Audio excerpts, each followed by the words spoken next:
반갑습니다. 저는 이 랩을 운영하고 있고요. 이 영화에 대해서 이야기를 하려고 그럽니다.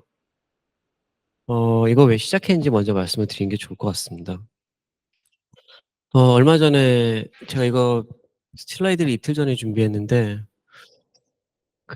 항상 우리나라 맨날 나오는 말이죠. 뭐 고령화 사회 세대 격차 이런 문제 많이 나오는데 현 시대에 세대 격차가 생기면 그에 대한 갈등 해결 방법은 무엇일까요?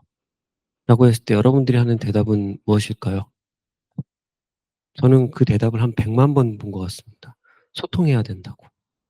네, 그런 얘기를 하죠. 고령화 시대엔 뭐 해야 될까요? 애를 낳아야 된다고. 뭐 돈을 잘 벌려면 어떻게 해야 될까요? 그럼 뭐 돈을 아껴야 된다고. 라고 말을 하지만 어떻게 해야 되는지는 아무도 안 알려주죠. 전 그래서 너무 궁금했거든요. 근데 정말 웃긴 거는 여기 네이버 지식인은 참 웃기더라고요. 이런 거에 다 답을 해 주더라고요. 심지어 우주신이 답을 해 줬어요. "다양한 소통의 기회를 가져야 합니다." 이 사람도 똑같은 얘기를 하는 거죠.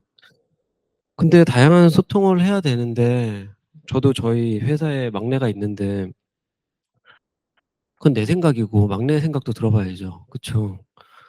그럼 막내랑 무슨 얘기를 해야 될까가 저의 시작이었습니다. 소통은 해야 되는데 '무슨 얘기를 해야 될까?'라고 했죠. 그런데 마침 우연히 제가 그냥 아무 생각 없이 밤에 뭘 준비를 했는데 이 인턴이라는 영화를 참 재밌게 봤는데 뭘 준비하다가 봤는데 인턴이라는 영화가 이상하게 우리나라에서 엄청난 흥행을 했습니다. 전 세계 북미 지역을 제외한 박스 오피스의 3분의 1이 한국이었고요. 밑에 이 그래프를 보면은 더 신기한 거는 한국, 일본, 대만이 쭈루룩 1, 2, 3등을 하고 있어요. 북미권 영화인데 북미권이 아니라 아시아에서 되게 흥행을 했어요. 그리고 우리나라의 자랑인 영화 기생충이 네이버 평점이 9.7인데요. 그 인터넷 평점이 9.04고요. 그리고 여기 쪼금 잘렸는데 또 다른 영화 사이트에서 인터넷 평점이 8.1이고 기생충이 7.9예요. 그럼 사람들이 기생충보다 이걸 더 잘 봤는데 쪼끔 더 생각을 해 보니까 제가 사이트에 들어갔더니 CGV랑 네이버에는요, 이 영화를 본 사람의 연령이 나와 있더라고요. 근데 우연히 봤더니 약 80%가 10 대, 20 대, 30 대, 30 대가 거의 봤죠. 그러니까 시니어 인턴에 대한 이야기니까 별로 흥미를 안 가질 법한데 왜 우리나라 젊은 세대들은 이 영화에 그렇게 열광을 하고 높은 평점을 주고 왜 그랬을까가 너무 궁금한 거예요. 그래서 각 영화 사이트들을 막 모아 봤어요. 네이버랑 다음 영화랑 왓챠랑 네이버는 아니고 이제 CGV를 모았더니 44,657개 있고 그 내용을 한번 쭉 살펴봤어요. 봤더니 절반 정도는 영화가 재밌다는데 절반 정도는 '나도 이런 어른이 있으면 좋겠다.'는 얘기가 되게 많았어요. 그래서 그렇다면 앞에 나와 있는 우주신처럼 소통의 기회를 가져야 된다 그게 아니라 '무슨 이야기를 하면 좋을까.'에 대해서 찾아보게 된 게 이 연구의 시작이었습니다. 연구에 대한 이야기는 뭐 길게 하진 않을 텐데 맞춤법 뭐 이런 거 해 가지고 쭉쭉쭉쭉 했고요. 하나하나 그냥 그림으로 말씀을 드릴게요. 영화 리뷰를 모았고요. 맞춤법 검사를 당연히 했고요. 그리고 문장을 분리해야죠. 왜냐하면은 하나의 그 댓글에는요, 두 개가 이야기가 있을 수 있거든요. 예를 들면 뭐 아 "영화는 재미있는데 주인공은 싫었어." 뭐 이런 식으로 두 개의 이야기가 있을 수 있으니까 문장을 쪼개야 됐죠. 그리고 영화에 대해서 무조건 좋은 것도 있고 나쁜 것도 이야기도 있겠지만 저는 좋은 거를 했기 때문에 부정의 이야기는 빼고 중립이랑 긍정의 이야기만 모았습니다. 그다음에 마지막에 인제 한국어 임베딩 모델이라고 해서 인제 임베딩을 해 가지고 하는 거였는데 이건 인제 분류하는 거라고 생각하시면 되고요. 뭐 엔지니어분들은 아실 텐데 허깅 페이스라는 데서 한국어 임베딩을 가져와서 문장끼리 얼마나 유사도가 있는지 그런 거를 측정을 했습니다. 그래서 군집화를 했고요. 마지막에 인제 LLM을 이용해서 군집화 요약을 했는데요.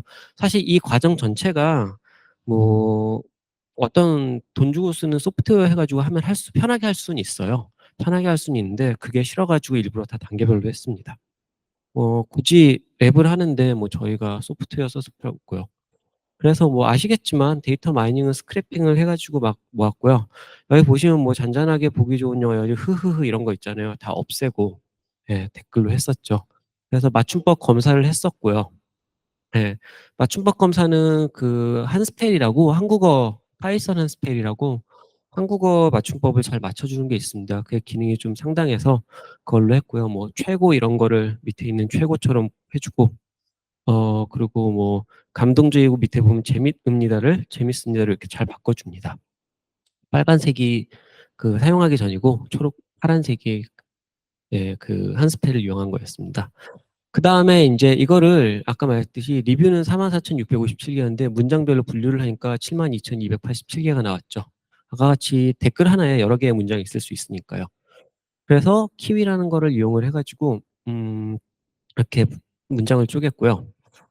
그리고 한국어 인제 감정 분석을 좀 했습니다. 아까 말씀드린 게 부정 분석을 없애기 위해서요.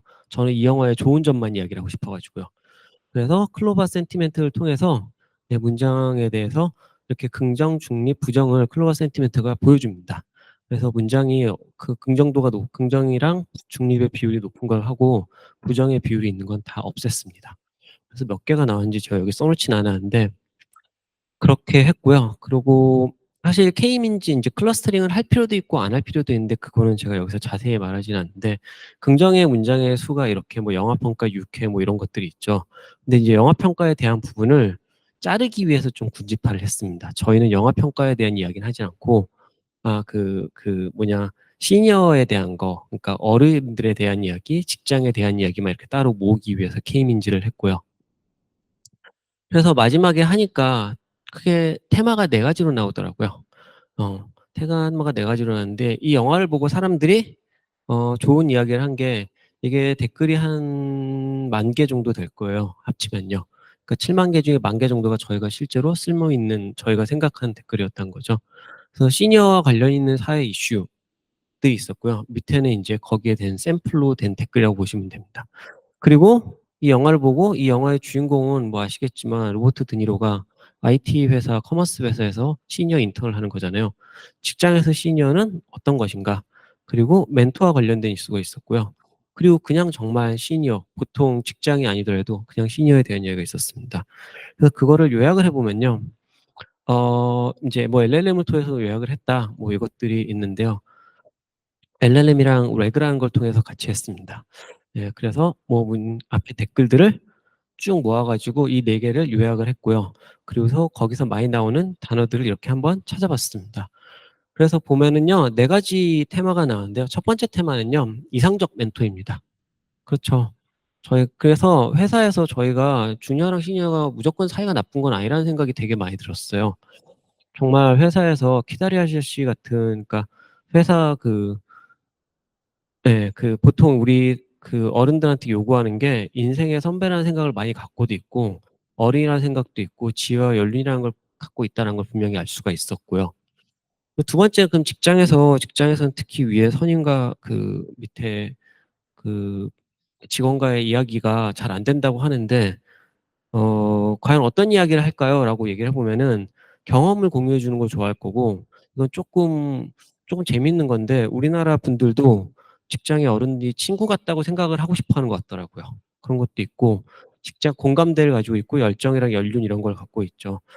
그래서 댓글처럼 이렇게 많은 분들이 20대 30대 분들이 그렇게 시니어라고 해 가지고 무조건 꼰대라고 생각하는 건 아니고 실제로 제가 뭐 꼰대 논문도 보긴 했는데 그게 아니라 이런 대화를 원한다는 걸 알 수가 있었고요.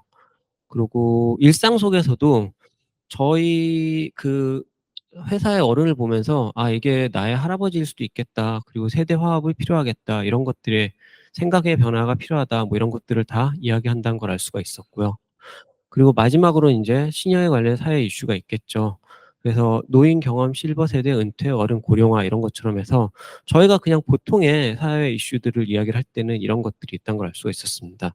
결국 제가 말하고 싶었던 건 그겁니다. 그냥 꼰대라고 무조건 싫어하지 않고 저희도 예. 저희도 어른들도 되게 착각을 하시는 것 같아요. 무조건 주니어들은 우리를 싫어한다는 건 아닌 것 같고 또 그리고 시니어분들도 주니어랑 말을 하지 말아야지 소통의 기회를 늘리라는데 괜히 말만 하면 '꼰대가 되겠구나.' 그런 생각을 하는 게 아니라 이런 토픽들로 이야기를 하면은 위 그 그 장소에 맞추어서 환경에 맞추어서 이런 걸 얘기를 하면은 대화가 잘 되겠다라는 생각을 한 거죠. 그래서 제가 찾은 건 사실 그거입니다. 네.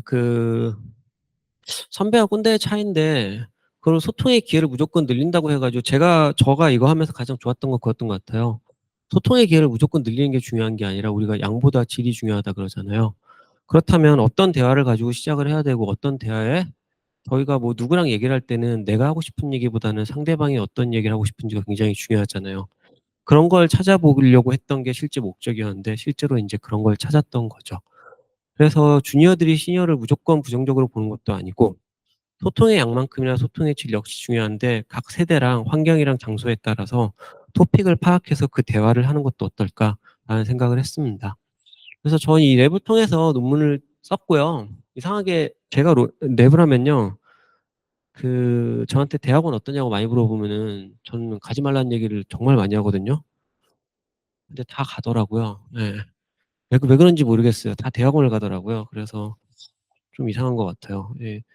저랑 하는 게 재미있는지 모르겠는데 실제로 학교 가면 재미없거든요. 예. 그래서 저도 여기서 이런 거 하고 학교 가면 딴 거 하거든요. 네. 제 학교가 아니라 인제 직장은 딴 거라고 있습니다. 예. 그러고 실제로 지금 이게 재밌어서 그런지 지금 연구원분들이랑 국제 학술지에 거의 다 지금 한 70% 정도 마쳤습니다. 그래 가지고 아마 이번 달이나 다음 달에 낼 것 같습니다. 감사합니다.